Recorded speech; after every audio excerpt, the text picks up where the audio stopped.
दोस्तों दो नॉलेज रहेंगे, बिल्डिंग कंस्ट्रक्शन का भी रहेगा और हाईवे या रोड कंस्ट्रक्शन का भी रहेगा। ऐसी वीडियो मिलेगी नहीं कि जिसमें दोनों नॉलेज आपको फ्री में मिल रहे हैं।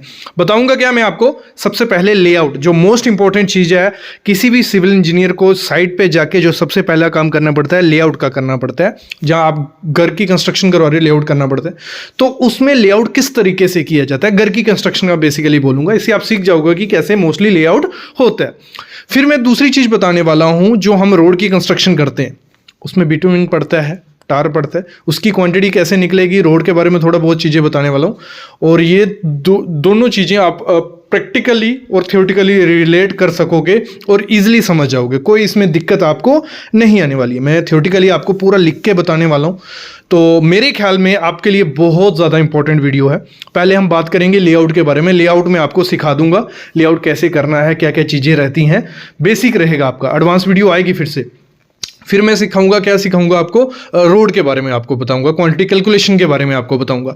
तो अभी मैं शुरू करता हूं, लेकिन उससे पहले प्लीज चैनल को सब्सक्राइब कर लो और बेल आइकन जरूर दबा लो। देखो इसमें कोई टेक्नोलॉजी नहीं, कुछ नहीं होता है। देखो ये हमारा कोई प्लॉट है, ले लेते हैं हम, लमसम ले लेते हैं 40 बाई 40 का, ठीक है, 40 बाई 40 का। और जिस प्लॉट की कंस्ट्रक्शन हो रही है उसकी ड्राइंग मैं जल्द आपके लिए लाऊंगा, वहां आपको विजिट भी करवाऊंगा। क्योंकि कोई लेआउट करने के लिए मोस्ट इंपॉर्टेंट चीज क्या है, ड्राइंग रीडिंग। अगर ड्राइंग रीडिंग आ गया तो आप लेआउट कर सकते हो। देखो सबसे पहले चीज ये है, ये जो हमारा प्लॉट है थोड़ा टेढ़ा मेढ़ा है, ठीक है। तो इसमें हमें सबसे पहले जो हमने वॉल्स लेनी है, देखो हमारी बाहर आने वाली है बाउंड्री वॉल, ठीक है। ये जो एरिया है, क्योंकि हमारा प्लॉट है इतना, तो बाउंड्री वॉल आएगी तो हम छोड़ देते हैं। हमने कर दिया 2-2 फुट दोनों तरफ से छोड़ दिया, यहां से भी हर जगह से 2-2 फुट छोड़ दिया। गैलरी के लिए छोड़ दिया, हमारी गैलरी आएगी। तो हमें जो लेआउट करना होता है, पहले आप पकड़ लीजिए, ये हमारा 2-2 फुट छोड़ के ये एरिया आ गया, ठीक है। हम थोड़ा सीधा करते जाएंगे इस चीज को, ठीक है। कई जगह से ज्यादा बचेगा, कई जगह से कम बचेगा। तो प्लॉट हमारा स्क्वायर में रहेगा, तो एक तो उसको बनाने में खर्चा भी कम आता है, क्योंकि दीवारें सीधी रहेंगी, जल्दी काम खत्म होता है। क्लियर। ये हमने एक रेफरेंस पॉइंट पकड़ लिया कि हमारा यहां से स्टार्ट हो रहा है। अभी ये हमने कर लिया, हमें काट कोना करना है, मेन राइट एंगल करना है। तो उसके लिए हम क्या करते हैं, चारों कोने को किसी कोने से स्टार्ट कर लीजिए, इसको और इसको कर लिया तो हो जाएगा। तो हमने ये रख लिया, यहां से 2 मीटर हमने एक मार्किंग कर दी, 2 मीटर की। कैसे करते हैं वो मैं आपको बता रहा हूं। फिर यहां से आप सामने वीडियो भी देख रहे हो, प्रोसेस ऊपर चल रहा है, यहां से 2 मीटर की मार्किंग कर ली, ठीक है। फिर हमें करना है ये राइट एंगल चेक करना है, ये वाला, सॉरी ये यहां आएगा, ये राइट एंगल, ठीक है। तो इसको हमें चेक करना है कि जो हमारी डायरेक्शन है वॉल की वो राइट एंगल में है कि नहीं, ये हमें मोस्ट इंपोर्टेंट चेक करना होता है। और सिंपल फार्मूला जो हम 8th से पढ़ते आए ना, 2 मीटर बाय 2 मीटर है, पाइथागोरस, ठीक है, ये आ गया। तो कुछ अप्रोक्स 2.8 कुछ आएगा। तो अगर आपको ये यहां से 2.8 कुछ मिल रहा है तो मतलब ये दीवारें आपकी दोनों सीधी हैं। अगर बाई चांस कम मिल रहा है तो आपको थोड़ा इसको देखना है कि लाइन थोड़ी, ये दीवार को बाहर निकाल लेना है या इस दीवार को थोड़ा बाहर निकाल लेना है, तो आपका एंगल सीधा होता जाएगा। तो आपको एक टाइम पे जब 2.82 मिलेगा यहां पे, तो आपकी ये दीवारें दोनों सीधी हो जाएंगी। जब रूम यहां बनेगा तो वो प्रॉपर तरीके से बनेगा।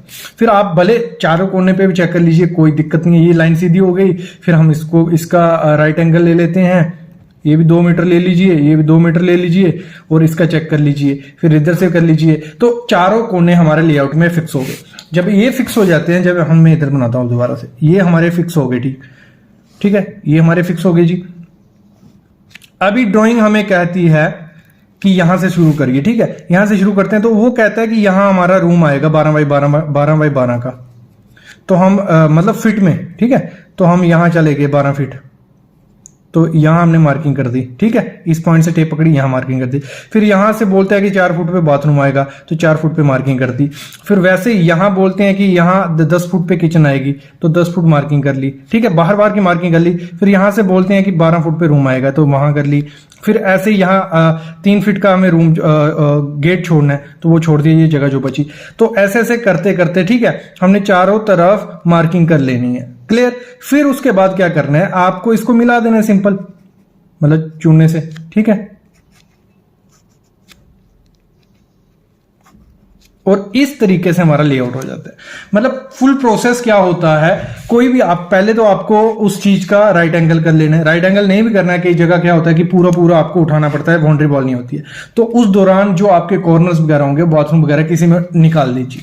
लेकिन इसमें क्या होता है, हमारा इसमें आपको एक रेफरेंस पॉइंट लेना है, उसे हम भुर्जी भी बोलते हैं। ठीक है, भुर्जी आपने, मैं पहले वीडियोस ला चुका हूं, भुर्जी बनाई जाती है ग्रिड के हिसाब से। और जो ड्राइंग्स आती हैं मोस्टली ये लोकल ड्राइंग रहती है, इसमें ग्रिड नहीं रहते। जैसे ये ए ग्रिड होगा, ए ग्रिड में ये बी ग्रिड होगा, बी ग्रिड में ये, सी ग्रिड ऐसे, डी ग्रिड ऐसे। मेन दिक्कत क्या है? मेन कुछ नहीं है, जो आप किसी से घर की कंस्ट्रक्शन कर रहे हो, जो आपका इंजीनियर होगा, आर्किटेक्ट होगा, वही ये काम करेगा। और आपको एज ए सिविल इंजीनियर वहां देखना क्या है, जब आपका किया जा रहा है तो कोई जगह छूट रही नहीं है, तो बस जो क्लाइंट रहेगा उसको इतना देखना है। बाकी जो सिविल इंजीनियर रहेगा अगर वो वीडियो देख रहे तो उसको यही करना है कि एक रेफरेंस पॉइंट से चलना है। और मोस्ट इंपॉर्टेंट चीज लेआउट के लिए क्या होती है, वो होती है ड्राइंग रीडिंग। ठीक है, अगर ड्राइंग रीडिंग आपको आ गई तो आप कोई भी लेआउट कर सकते हो। अगर आप कहोगे कि सर अभी ड्राइंग रीडिंग पे वीडियो लाओ, वो आएगी। ये सीरीज में पूरा कुछ मिलने वाला है। ये आज इंट्रोडक्शन वीडियो थी तो जिसमें मैं सब कुछ बता रहा हूं। तो ड्राइंग रीडिंग पे प्लेलिस्ट बनी भी हुई है, ड्राइंग रीडिंग आप कर रहे हैं, इजीली सीख जाओगे। इसकी ड्राइंग में लेके आऊंगा, उसको पढ़ के आपको दिखाऊंगा। जैसे ही कंस्ट्रक्शन आगे बढ़ती जाएगी आपको आइडिया हो जाएगा कि यहाँ 2 रूम है हमारे, यहाँ किचन है, यहाँ हमारी सीढ़ी बनेगी, तो आप इजीली समझते जाओगे और करने लग पड़ोगे। सामने आप देख रहे हो एस्फाल्ट पड़ रही है रोड पे, एक लेयर डाली जा रही है।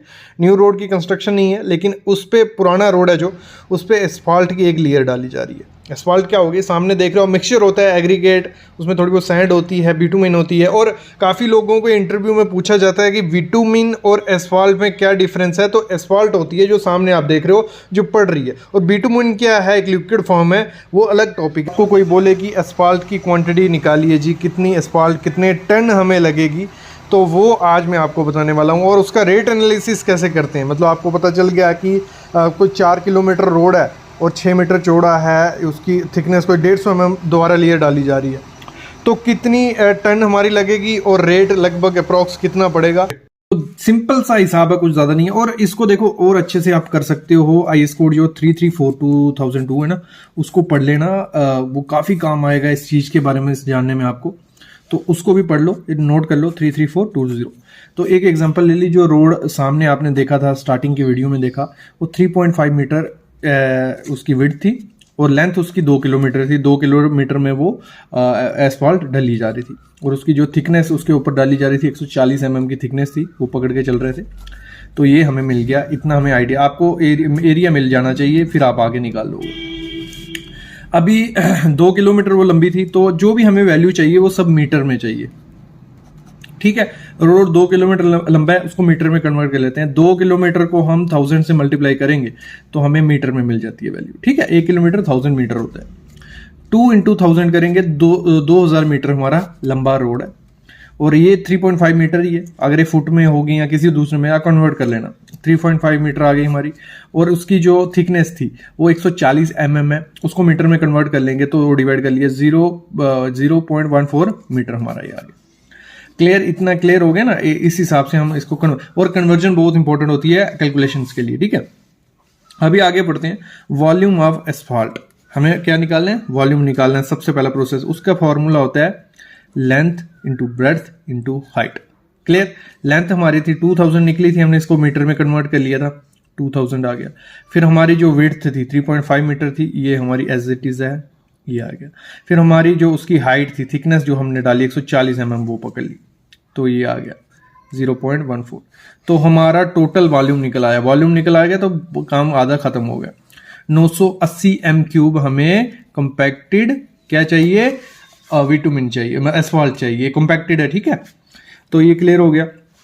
फिर हम निकालते हैं क्वांटिटी ऑफ एस्फाल्ट। हमें क्वांटिटी चाहिए, क्योंकि जो हमारी क्वांटिटी आती है वो मीट्रिक टन में आती है, इसमें m³ में कम आती है, मीट्रिक टन में मंगाया जाता है, उसका रेट भी मीट्रिक टन के हिसाब से होता है। तो उसके लिए क्या होता है, एक फार्मूला बहुत इंपॉर्टेंट जो हर जगह मैं बोलता हूँ, इसको पकड़ के रखना है, हर चीज में काम आता है, building, planning. Mass equal to volume into density, ये फार्मूला है। तो इसको अभी हम करते हैं। तो हमें मास ही निकालना है। मास क्या हो गया? वेट हो गया, केजी, टन, ये वेट ही है, मास ही है। तो ठीक है, वॉल्यूम हमारा निकला हुआ है। वॉल्यूम आ गया हमारा 980 m³ हमारा वॉल्यूम आ गया, वो लिख लिया हमने यहाँ पे। डेंसिटी हमारी आगे 2360। ये 2360 कहाँ से आई डेंसिटी जी? तो देखो, जो बिटुमिन होती है उसकी डेंसिटी वेरी करती है 2320 से लेके 2400 तक आपको देखने को मिलेगी। इसमें बिटुमिन की क्वांटिटी, क्वालिटी, एग्रीगेट, तो आप 200 60 ले लीजिए, बीच का ले लीजिए, आपकी क्वांटिटी अप्रोक्स सेम आएगी, ठीक है। तो ये हो गया। तो इस पे काफी क्वेश्चन और आते हैं, काफी वीडियोस अब आ सकती हैं इस टेस्ट पे, विटामिन का टेस्ट कैसे करते हैं, विटामिन की परसेंटेज कितनी होती है, ये सब चीजें होती हैं, ठीक है। तो ये हो गया हमारा 980 इंटू 360 हमारी डेंसिटी है ली, दोनों को मल्टीप्लाई किया हमने तो हमें मिल गया 231280। ये मिल गया, हमें वैल्यू मिल गई, हमें मास मिल गया, लेकिन मास हमें केजी में मिल रहा है, हमें चाहिए टन में, तो हम इसको कन्वर्ट कर लेते हैं। तो उसको कन्वर्ट करने के लिए 1000 से डिवाइड करते हैं, ठीक है। 1000 kg इक्वल टू 1 टन, ठीक है। तो ये हो गया, तो इसको डिवाइड किया तो हमें मिल गया 2312.8 मीट्रिक टन हमारी हमें एस्फाल्ट चाहिए। कितनी? 2312। तो इतनी टन हमें एस्फाल्ट चाहिए, तो इससे आप क्वांटिटी निकाल सकते हो। लेकिन फिर अभी अगर हम इसका रेट पकड़ते हैं, चलो लमसम रेट पकड़ लेते हैं, क्योंकि हर ग्रेड का इसमें काफ़ी कुछ आते हैं, 60, 70, 80, 100, ये क्या चीज़ें हैं मैं बाद में बताऊंगा अगर आप कमेंट करोगे कि हमें ये जानना है। या BG10, BG40, ये अलग टॉपिक है, तो इनके रेट इस हिसाब से होते हैं, ठीक है। तो मैं 45,000 पकड़ के चलता हूँ। तो 2312 मीट्रिक टन आया था, 1 टन का हो गया हमारा 45,000 रुपये रेट। तो इसको मल्टीप्लाई करेंगे कुछ 10,40,76,000 हमारा ये आने वाला है। इतना खर्चा हमारा सिर्फ किस पे आएगा? हमारा सिर्फ एस्फाल्ट पे। बाकी खर्चे जो हमारी लेबर ये वो सब चीज़ें अलग। तो इतना खर्चा हमारा रोड बनाने को आ जाता है। और हम गवर्नमेंट को कोसते रहते हैं कि रोड नहीं बना है, रोड पक्के नहीं है, तो काफ़ी खर्चा होता है इन चीज़ों में। तो ये आपको आइडिया लग गया, क्लियर। अगर और इसमें वीडियोस चाहिए तो आपको आ जाएगी। और इसमें देखो जो बिटुमिन होती है उसकी परसेंटेज होती है 3.23%, ठीक है। मतलब हमारा आया था 2312.8, ठीक है, इतना आया था। इसमें अगर हम इसकी इसमें इतनी परसेंट इसकी निकालते हैं 3.23%, तो हमें उधर से विटामिन की क्वांटिटी निकल आती है। तो उसका रेट अलग होता है। और विटामिन 3.23 नहीं होता है, हर ग्रेड में अलग होता है, इसके भी ग्रेड्स होते हैं, ये सब चीजें होती हैं। तो ये आपको आइडिया लग गया कि कैसे निकाला जाता है। तो सिंपल प्रोसेस होता है। और इस आईएस कोड को पकड़ के रखिए। हमारी वेबसाइट पे शायद ये मैंने आईएस कोड डाले हुए हैं, काफी वेब कोड हैं, स्टील के हैं, कंक्रीट के, तो उधर भी जरूर एक बार विजिट करना। और जॉब अपडेट कर चुका हूं मैं, जॉब अपडेट है। और नई प्लेलिस्ट जो बनी है हमारी किसकी? House construction start to end. कल एक लेआउट पे वीडियो आई है, वो जिन्होंने देखी है ठीक है, नहीं देखी है देखिए। शाम को वीडियो आने वाली है थंब रूल पे की, अगर स्टील एस्टिमेट करना है। ऐसे एक्चुअल तो हम एस्टिमेट करते हैं पूरे प्रोसेस के साथ, लेकिन अगर थंब रूल के हिसाब से आपको एस्टिमेट करना है तो वो वीडियो में मैं डाल चुका हूं। अभी मैं अलविदा लेता हूं, लेकिन चैनल को सब्सक्राइब करके रखो, बेल आइकन दबा के रखो, क्योंकि ये वीडियोस आपको मिलती रहेंगी। Thank you.